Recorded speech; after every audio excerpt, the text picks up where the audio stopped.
Hello, exam point में आपका स्वागत है।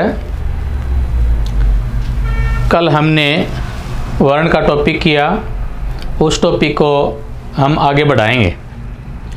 देखिए कल हमने क्या क्या पढ़ा, पहले उसके बारे में 2 मिनट के लिए जान लें।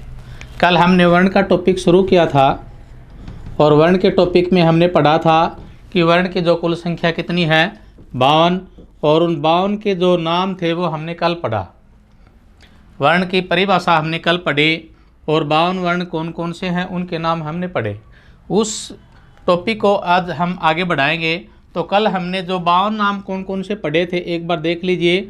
सबसे पहले स्वर पढ़ा हमने, और स्वर की जो संख्या रखी थी हमने 11, और 11 जो मैंने बताए थे कि कौन कौन से हैं ऐसे लेके औ तक। उसके बाद मैंने बताया था सपर्श अयोगवा, उसके बाद मैंने बताया था अयोगवा, और अयोगवा की जो संख्या मैंने कल बताई थी 2।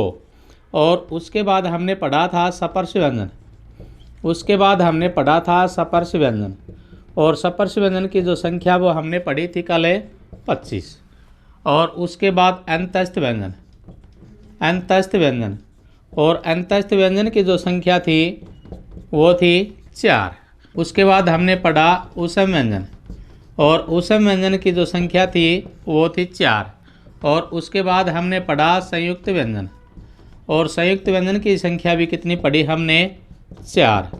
और लास्ट में हमने पढ़ा था उत्क्षिप्त व्यंजन, उत्क्षिप्त व्यंजन, और उत्क्षिप्त व्यंजन की जो संख्या थी वो कितनी पढ़ी हमने 2। तो कल हमने जो 52 वर्ण की जो संख्या थी ये हमने कल 52 के 52 पढ़े।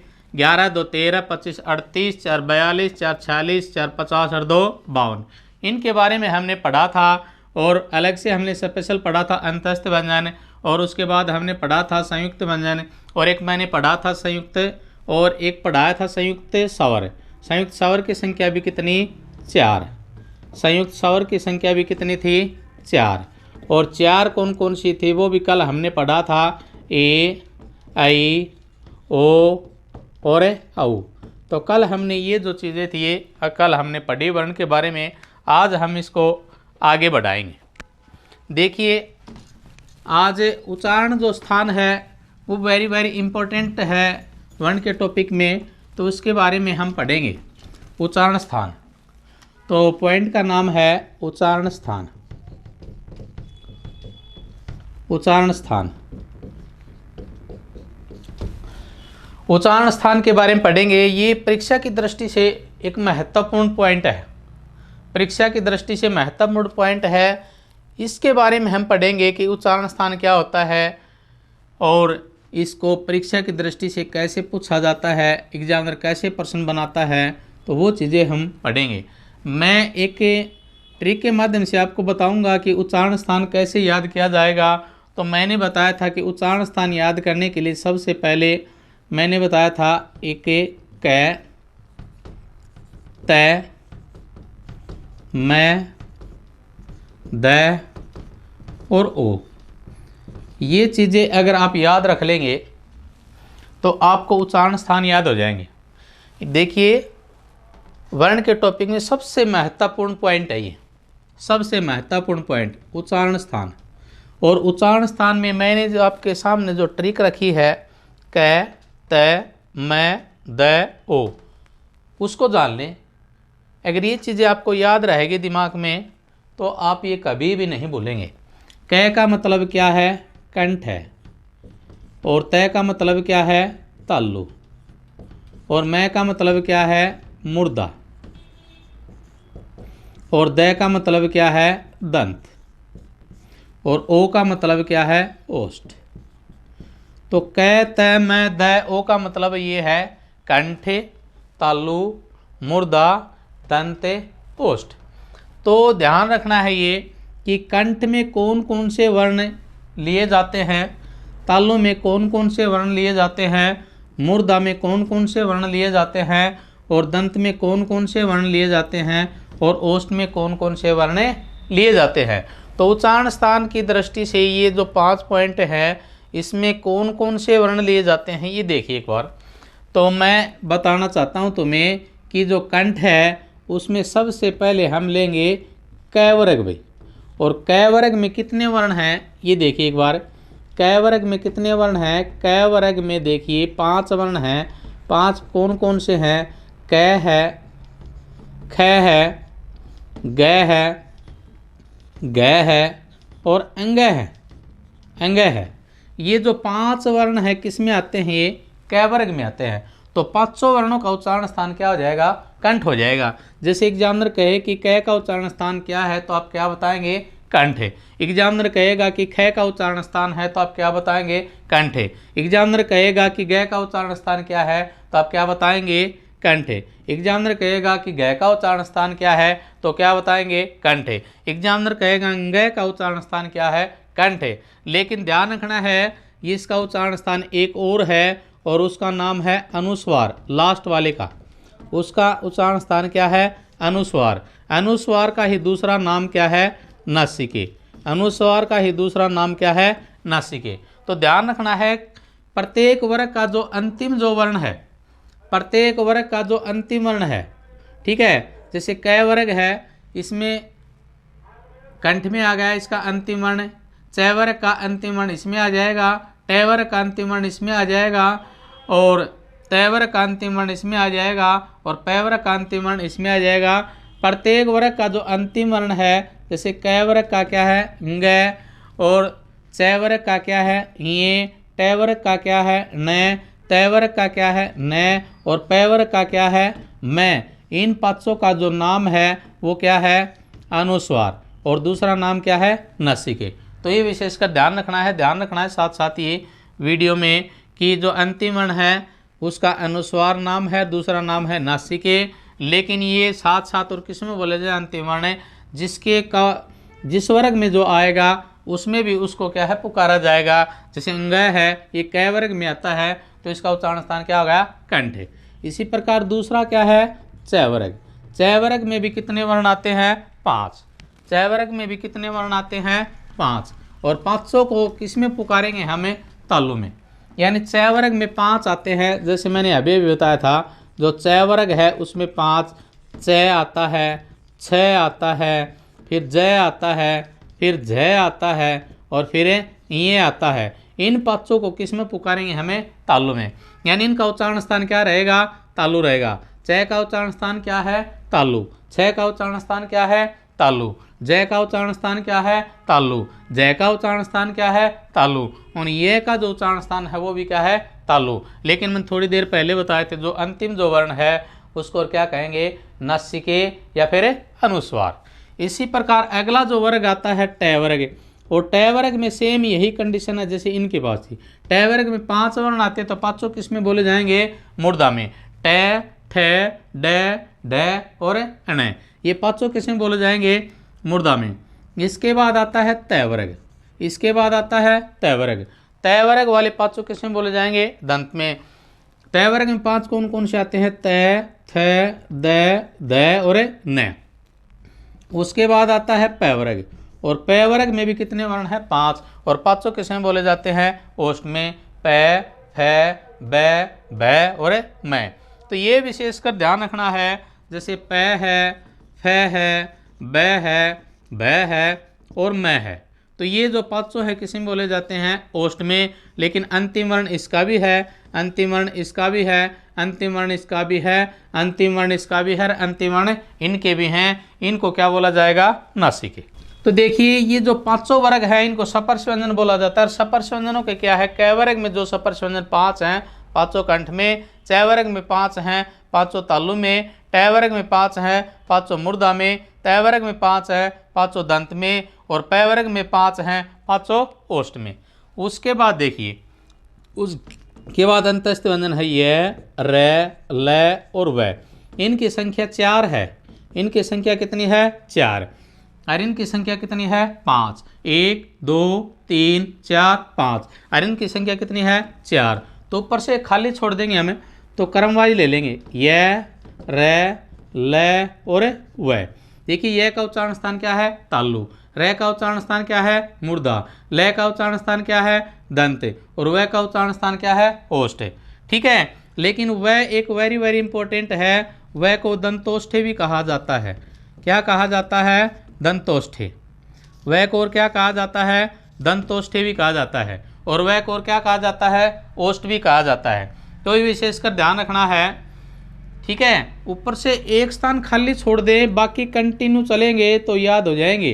पहला छोड़ दिया तो यह किसके सामने है, तय के, तय का मतलब तालु, रह किसके सामने है, मैं के, मैं का मतलब है मुर्दा, लय किसके सामने है, द के, द का मतलब है दंत, वह किसके सामने है, ओ के, ओ का मतलब है ओष्ठ, यानी वह का उच्चारण स्थान ओष्ठ, लय का दंत, रह का मुर्दा, ये का तालु।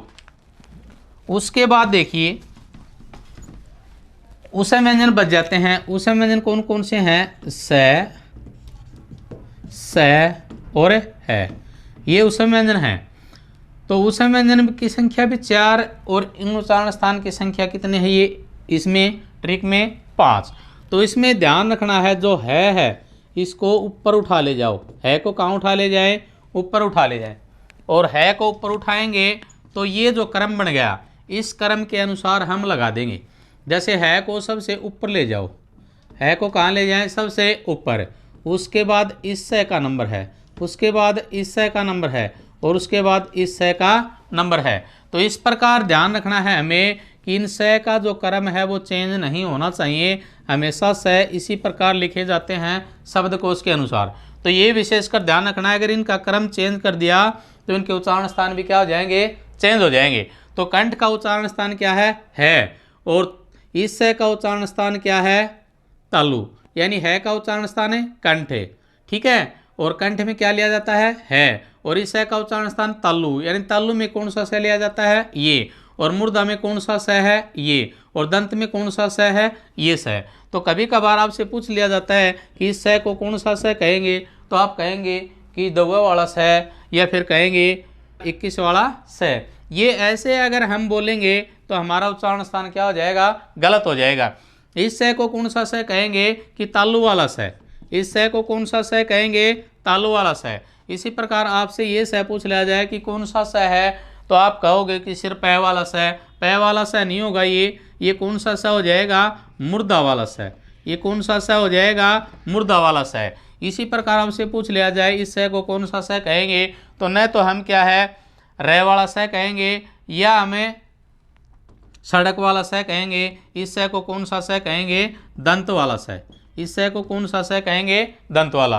तो इस प्रकार हमें जो उच्चारण स्थान है वो सही रूप में बोलना है कि इस स का उच्चारण स्थान क्या है, इस स का उच्चारण स्थान क्या है, और इस स का उच्चारण स्थान क्या है।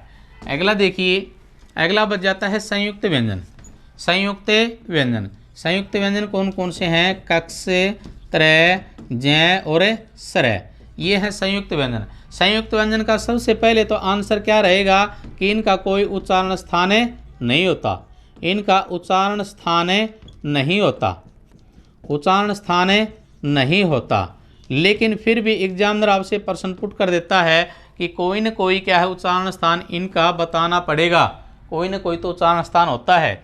तो हम क्या है, कक्ष का हमने कल विच्छेद किया था कि पहले वीडियो में मैंने क प्लस स बताया था, क प्लस स, तो इसमें पहले क्या आ जाता है, क, और क का जो उच्चारण स्थान है वो किसका हो जाएगा, कक्ष का। तो क का उच्चारण स्थान क्या है, क आता है कैवर्ग, मगर कैवर्ग किसके सामने है, कंठ के, तो इसका उच्चारण स्थान क्या हो जाएगा, कंठ हो जाएगा। इसी प्रकार तय, त्रय का उच्चारण स्थान पूछ ले तो त्रय का विच्छेद क्या बनता है, तय प्लस र, तो ये किसके ऊपर आता है, पहले तय, तो तय का जो उच्चारण स्थान है वो किसका हो जाएगा, त्रय का। तो इस तय का उच्चारण स्थान किसमें है, तयवर्ग में, तयवर्ग किसके सामने है, दंत के, तो इस त्रय का उच्चारण स्थान क्या हो जाएगा, दंत हो जाएगा, त्रय का उच्चारण स्थान क्या हो जाएगा, दंत। इसी प्रकार पूछ लेते जय का उच्चारण स्थान क्या है, तो इसका किन के योग से बना है, ये जय प्लस य, तो स्टार्टिंग में क्या है, जय, जय, तो जय का उच्चारण स्थान क्या है, तयवर्ग में, किसमें है, च छ जय, ठीक है, यानी तालु में, यानी चैवर्ग में, और चैवर्ग किसके सामने है, तालु के, तो जय का उच्चारण स्थान क्या हो जाएगा, तालु हो जाएगा, क्या हो जाएगा, तालु। इसी प्रकार आपसे पूछ लिया जाए कि इस स का उच्चारण स्थान क्या है, यानी श्रय का उच्चारण स्थान क्या है, तो हम इसका क्या है करेंगे अलग अलग, तो क्या बनेगा, ये स प्लस र, यानी ये किसके योग से बना है? श्रय, स प्लस रय के योग से, तो क्या है? स। तो इस स का जो उच्चारण स्थान है, तो ये जो स है किस में है? तालु में। तो इस श्रय का उच्चारण स्थान भी क्या हो जाएगा? तालु। श्रय का उच्चारण स्थान भी क्या हो जाएगा? तालु। तो इस रूप में क्या है, हम इसके आंसर दे सकते हैं। सबसे पहला आंसर तो हमारा क्या रहेगा? सबसे पहला हमारा आंसर रहेगा कि इनका कोई उच्चारण स्थान नहीं होता। लेकिन फिर भी क्या है, इनका कोई उच्चारण स्थान बताया जाए तो मैंने बता दिया था कि कक्ष किन के योग से बना है, त्रय किन के योग से बना है, जय किन के योग से बना है और श्रय किन के योग से बना है। उसी प्रकार जो योग से बने हैं पहले जो होता है उसी के अनुसार क्या है, हमें इनका उच्चारण स्थान बताएंगे। इसके बाद जो उच्चारण स्थान बच जाता है स्वर। स्वर में ए आ पहले पे लेते हैं हमें, तो ए और आ का उच्चारण स्थान क्या हो जाएगा? कंठ। उसके बाद छोटी ई और बड़ी ई, छोटी ई और बड़ी ई, इनका उच्चारण स्थान क्या हो जाएगा? तालु। इनके साथ दो और रख देंगे, एक है ए और एक है ऐ। इन चारों का जो उच्चारण स्थान है वो क्या रहेगा? तालु। उसके बाद री, री का उच्चारण स्थान कौन सा रहेगा? मुर्दा। ए आ छोटी बड़ी ए ऐ और री, ये आ गया। उसके बाद बच गए छोटा ऊ, उसके बाद बच गया बड़ा ऊ, उसके बाद बच गया ओ और उसके बाद बच गया औ। इन चारों का जो उच्चारण स्थान है वो क्या रहेगा? देखिए इनका उच्चारण स्थान इनमें छिपा हुआ है। इनको बोलते समय हमारे होठ क्या हो जाते हैं? गोल हो जाते हैं। क्या हो जाते हैं? गोल।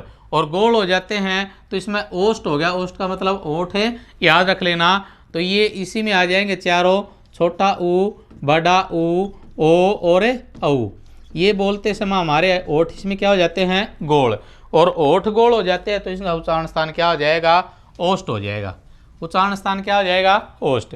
तो इस प्रकार एक सारणी बन जाती है कि उच्चारण स्थान करने के लिए सबसे पहले अपने दिमाग में सिर्फ एक ही बात याद रखनी है, क, त, म, द, ओ। क का मतलब है कंठ, त का मतलब तालु, म का मतलब मुर्दा, द का मतलब दंत, ओ का मतलब है ओष्ठ। 5 वर्ग हैं तो क्रम वाइज इन वर्ग को लिख दीजिए। क वर्ग पहले तो पहले स्थान के ऊपर, च वर्ग दूसरे तो दूसरे स्थान पर, ट वर्ग तीसरे तो तीसरे स्थान के ऊपर, त वर्ग चौथे तो चौथे स्थान के ऊपर, प वर्ग पांचवा तो पांचवें स्थान के ऊपर। उसके बाद एक स्थान खाली छोड़ दें, यह रह क्रमवाई लिख दें। तो यह का उच्चारण स्थान है तालु, र का उच्चारण स्थान है मुर्दा, ल का उच्चारण स्थान है दंत, व का उच्चारण स्थान है ओष्ठ। उसके बाद है को सबसे ऊपर ले जाएं तो है का उच्चारण स्थान कंठ, इस का उच्चारण स्थान तालु, इस का उच्चारण स्थान मुर्दा, इस का उच्चारण स्थान है दंत। उसके बाद मैंने बताया था संयुक्त व्यंजन का कोई उच्चारण स्थान नहीं होता, तो उसमें स्वर में आ जाते हैं। तो स्वर में ए आ पहले पे आते हैं तो पहला क्या है स्थान है, तो ए का क्या आ जाएगा? कंठ। छोटी बड़ी ए आ के बाद आते हैं तो इनका स्थान क्या हो जाएगा? दूसरा। और इनकी 2 बहनें और हैं, इनको बहन मान के चल रहे याद करने के लिए कि छोटी बड़ी की 2 बहनें कौन सी हैं? ए और ऐ। चारों बहनों का स्थान दूसरे स्थान के ऊपर है। दूसरे स्थान पर कौन है? तालु। इसके बाद री, री का तीसरा स्थान, री यानी मुर्दा, री यानी मुर्दा। उसके बाद छोटाऊ, बड़ाऊ, ओ, औ। चारों में हमारे बोलते समय हमारे ओठ क्या हो जाते हैं? गोल हो जाते हैं। और गोल हो जाते तो ऑप्शन कौन सा है? ओष्ठ है। ऑप्शन कौन सा है? ओष्ठ। और 2-4 प्रश्न इसमें बनते हैं, जैसे ए और ऐ है, इनका अलग से भी नाम आ जाता है कंठ तालवे। क्या नाम आ जाता है? कंठ तालवे। तो ए ऐ का दूसरा नाम क्या है? कंठ तालवे। यानी तालु में तो है ही है, साथ किस में जोड़ दिया? कंठ में। साथ किस में जोड़ दिया? कंठ में। और इसमें आ जाइए ओ और औ, इसमें भी कंठ जोड़ दें, किसका साथ है? ओष्ठ के साथ। तो क्या बन जाएगा? कंठोष्ठे। इनका एक नाम और क्या है?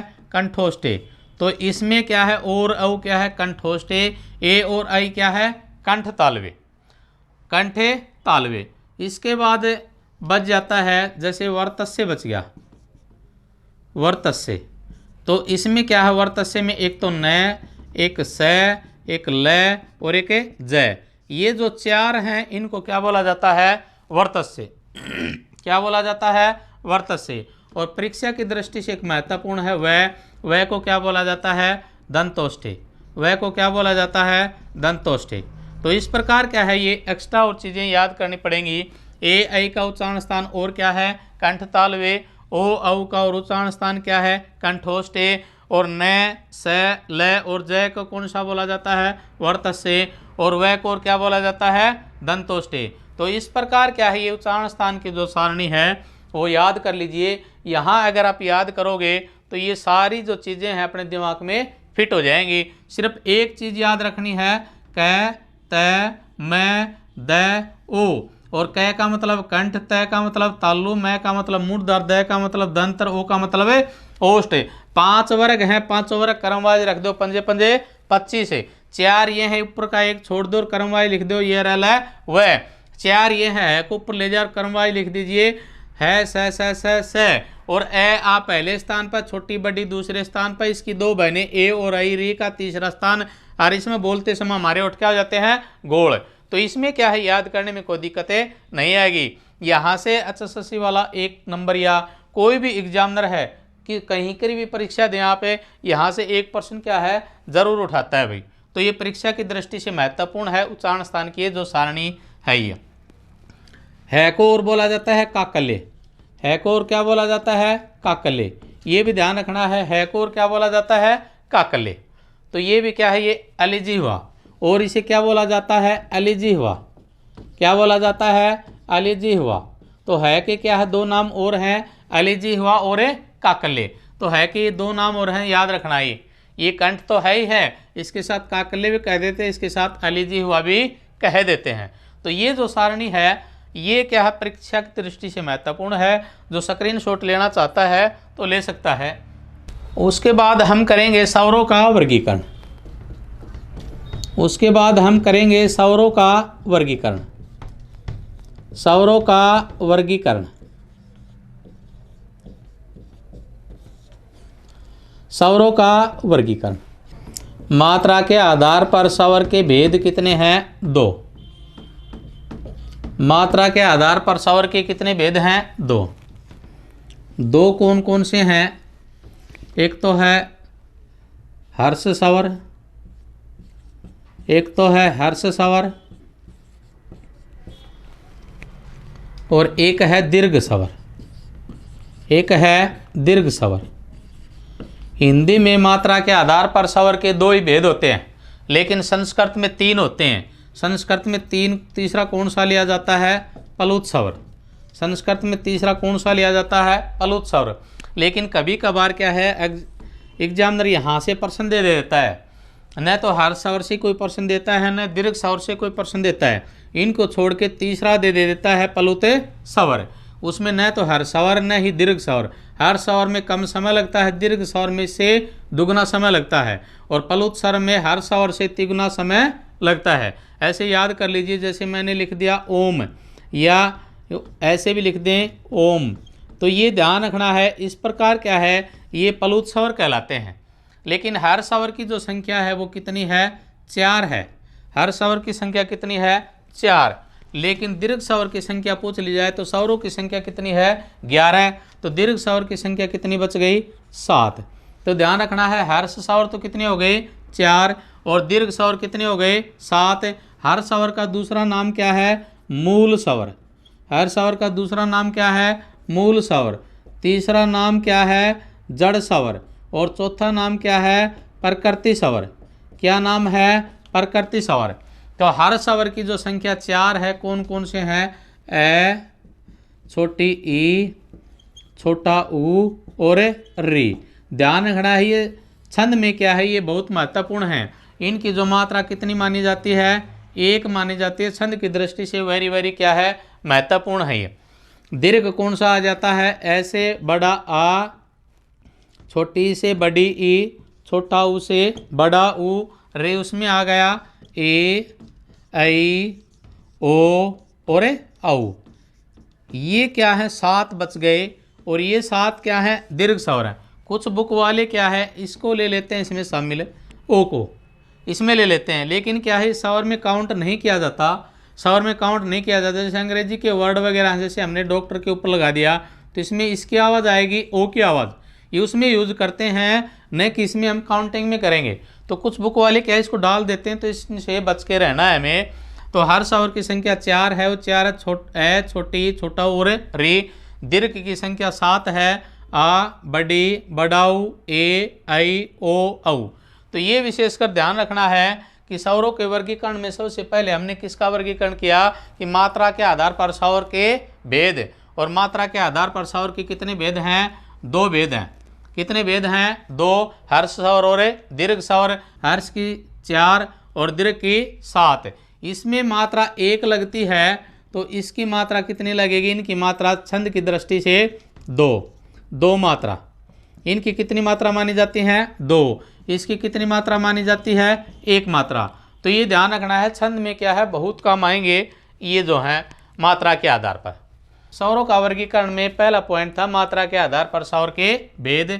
स्क्रीनशॉट लेना चाहता है तो ले सकता है। इसके बाद है दूसरा पॉइंट स्वरों के वर्गीकरण में जीव के आधार पर स्वर के भेद।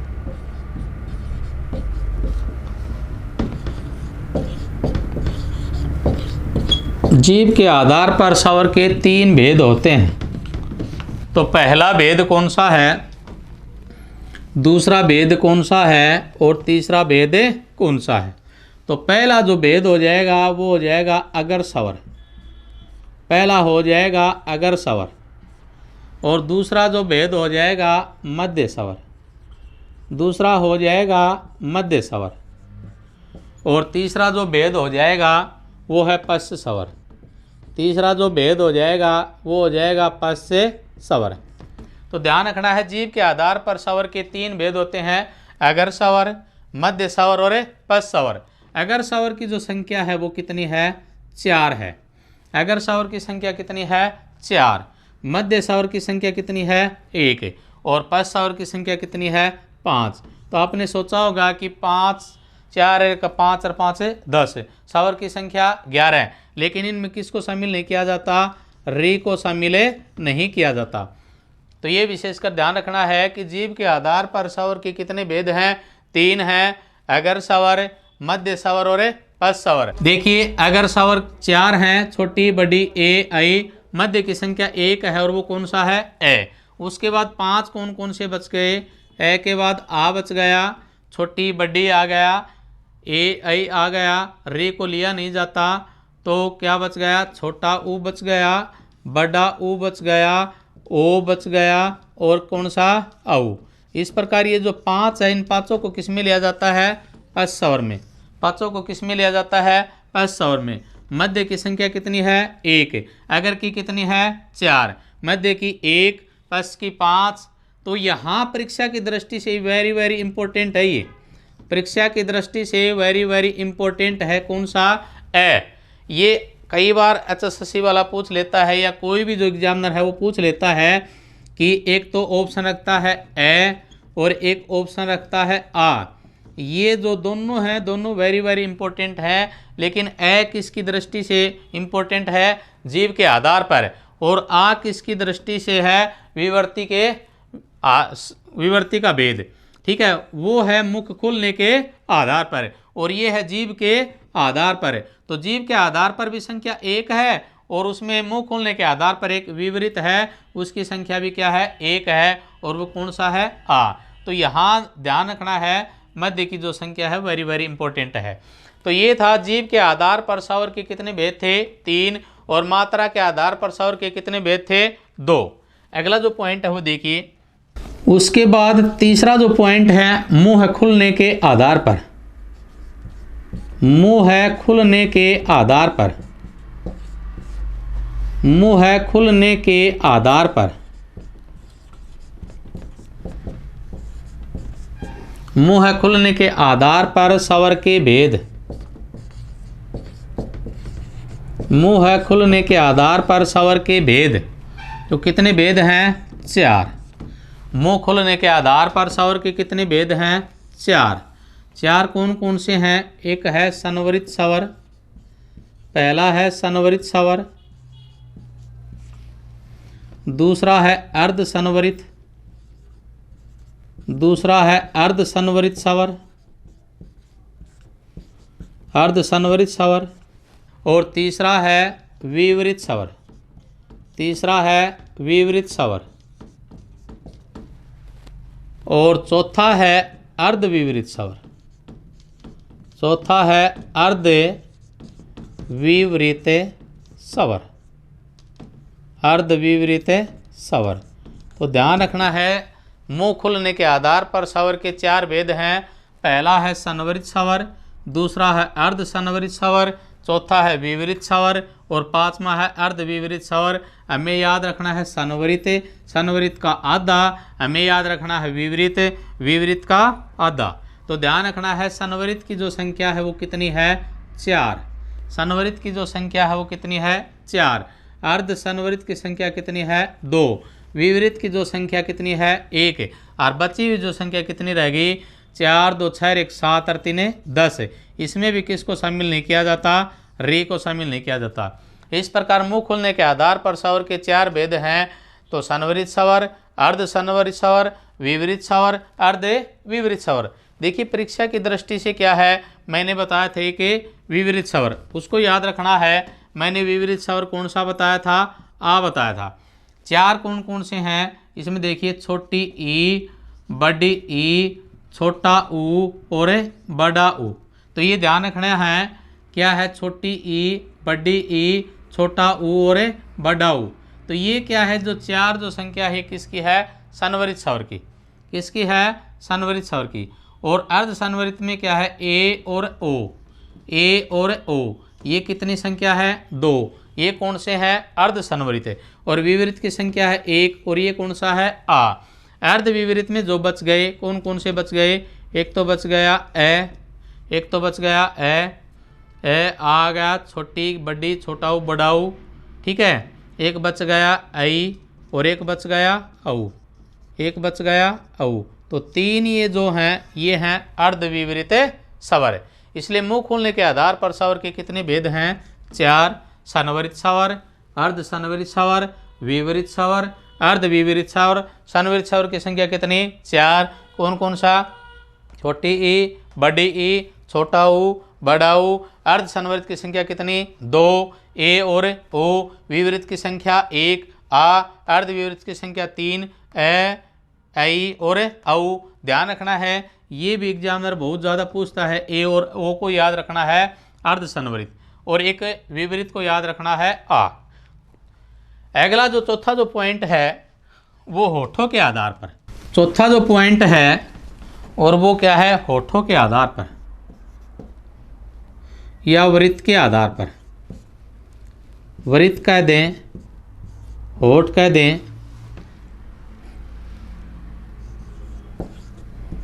के आधार पर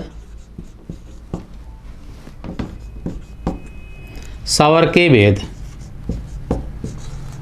के आधार पर स्वर के भेद। तो ये इनकी जो संख्या है वो कितनी है? 2। हमारी होठों की संख्या 2 है, तो होठ जो पूछा गया है तो उनकी भी संख्या कितनी हो जाएगी? 2। एक तो क्या है? वृत्ताकार है, एक तो है वृत्ताकार, एक है अवृत्ताकार, एक है अवृत्ताकार। वृत्ताकार और अवृत्ताकार, इसको वर्तमुखी भी कह देते हैं। इसको क्या कह देते हैं? वृत्तमुखी। और इसको क्या कह देते हैं? अवृत्तमुखी। अवृत्तमुखी। तो ध्यान रखना है, वृत्त या होठ के आधार पर स्वर के 2 भेद होते हैं, वृत्ताकार और अवृत्ताकार, वृत्तमुखी या फिर अवृत्तमुखी। इनकी जो संख्या कितनी है? 4। इनकी संख्या कितनी है? 4। और इनकी संख्या कितनी है? 6। इनकी संख्या कितनी है? 6। यानी ध्यान रखना है, इसमें 4 कौन कौन से हैं? छोटा ऊ, बड़ा ऊ, ओ और औ। ओ और औ। इनको बोलते समय हमारे होठ क्या हो जाते हैं? गोल हो जाते हैं। बोलते समय हमारे होठ क्या हो जाते हैं? गोल। तो ये ध्यान रखना है, इसलिए वृत्त रूप की हो गई। गोल का मतलब है वृत्त। हम बोलेंगे, बोल के देख लेना, चाहे छोटा ऊ, बड़ा ऊ, ओ औ। बोलते समय हमारे होठ वृत्त कैसे हो जाते हैं? इसलिए वृत्ताकार यानी वृत्तमुखी। बाकी कौन कौन से रह गए? आ, छोटी ई, बड़ी ई, ए और आई। कितने हो गए? 6। ये री को भी इसमें शामिल नहीं किया जाता। फिर भी कभी कभार एग्जामिनर पूछ लेता है तो री को हमेशा किस में शामिल किया जाएगा, अवृतमुखी में। इसी प्रकार होठों के आधार पर पूछ लिया जाए या मुंह खुलने के आधार पूछ लिया जाए तो ये ध्यान रखना है, इनमें री को शामिल नहीं किया जाता। इसी प्रकार जीभ के आधार पर क्या है, इसमें शामिल किस किस में किया जाता है, सिर्फ मात्रा के आधार पर स्वर के जो भेद हैं इसमें री को शामिल किया जाता है। तो ध्यान रखना है, वृत्त या होठ के आधार पर स्वर के कितने भेद हैं, 2, मुंह खोलने के आधार पर 4, जीभ के आधार पर 3, मात्रा के आधार पर 2।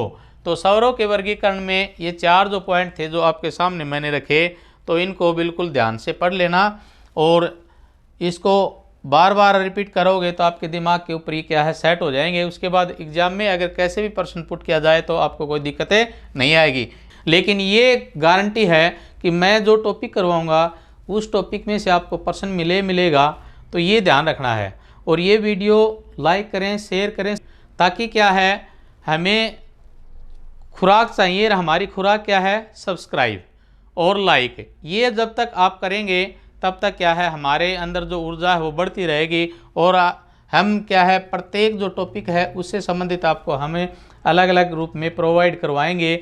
और हरियाणा जीके की भी जो बैल है वो लगेगी, इसी प्रकार मैथ की जो बैल है इसी चैनल के ऊपर चलेगी, रीजनिंग है वो भी इसी चैनल के ऊपर चलेगी। तो हर टॉपिक को क्या है, आपको पढ़ने को मिलेगा। लेकिन सिर्फ हम एक चीज़ चाहते हैं कि ज़्यादा से ज़्यादा सब्सक्राइब करें और इस चैनल को आगे बढ़ाएं, ताकि क्या है, कोई गरीब जो बच्चा है वो फ्री में पढ़ पाए। अदरवाइज आज के टाइम में बगैर पैसे की पढ़ाई नहीं है। तो हम ये क्या है, उपलब्ध करना चाहते हैं ताकि हर बच्चा क्या है, ये बैठ के पढ़ सके और इसको आगे बढ़ा सके।